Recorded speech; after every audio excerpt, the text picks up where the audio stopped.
विजय गाडगे पाटील तुमच्या भेटीला येतात तिकडे ॲम्ब्युलन्स घेऊन ते निघालेले मी आपल्याला सांगितलेलं आहे की मलाही बातमी कळली, वास्तविक कुणी आम्हाला पुढेही भेटायला येऊ शकतं. लोकशाहीमध्ये आम्ही लोकांचं प्रतिनिधित्व करतोय, सरकारमध्ये आहे, सरकार हे सर्वांचं असतं, त्याच्यावर प्रत्येकाला तो अधिकार आहे. परंतु ती जी घटना घडली त्या घटनेच्याबद्दल पत्रकार मित्रांनो आपल्याला माहिती आहे, मला समजलं, मी ट्विट करून मी माझी भूमिका अतिशय स्पष्ट केली. त्याबद्दल मी ताबडतोब त्या व्यक्तीला राजीनामा द्यायला लावला.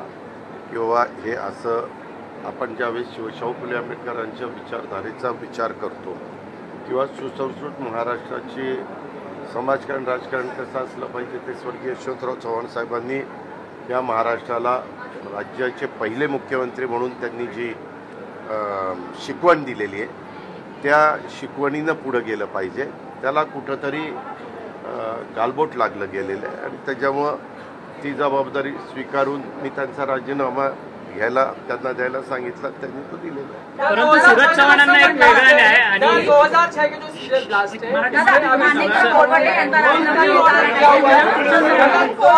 सोशल मीडियामध्ये पाहिले असतील त्या व्हिडिओमध्ये स्पष्टपणे मंत्री आहेत ते त्या ठिकाणी पत्ते खेळत आहेत हे स्पष्टपणे दिसत आहे. मी आपल्याला त्याबद्दल काय सांगितलं की मला त्यांच्याशी समोरासमोर बोलू द्या, मी त्याबद्दल मुख्यमंत्री मी त्याबद्दलचा काय निर्णय घ्यायचा तो घेऊ. कृषी मंत्री सरकारला भिकारी म्हणतात, सरकारला भिकारी म्हणतात, त्याही बद्दल मी विचारणार आहे, कारण मी पण ती प्रेसमध्येच बातमी वाचली.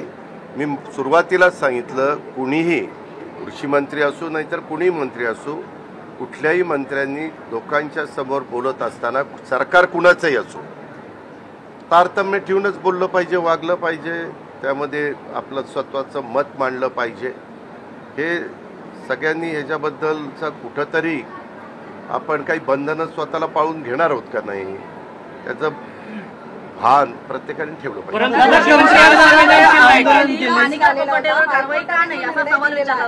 सुप्रीम कोर्टाने स्थगिती दिली. कुठल्या याला 2006 मध्ये जो railway Mumbai serial bomb blast train त्या संदर्भामध्ये तो निकाल लागला. शेवटी हायकोर्ट, सुप्रीम कोर्ट आपल्यामध्ये संविधान जे आहे त्याच्यामध्ये प्रत्येकाला न्यायालयामध्ये जाऊन न्याय मागण्याचा अधिकार आहे.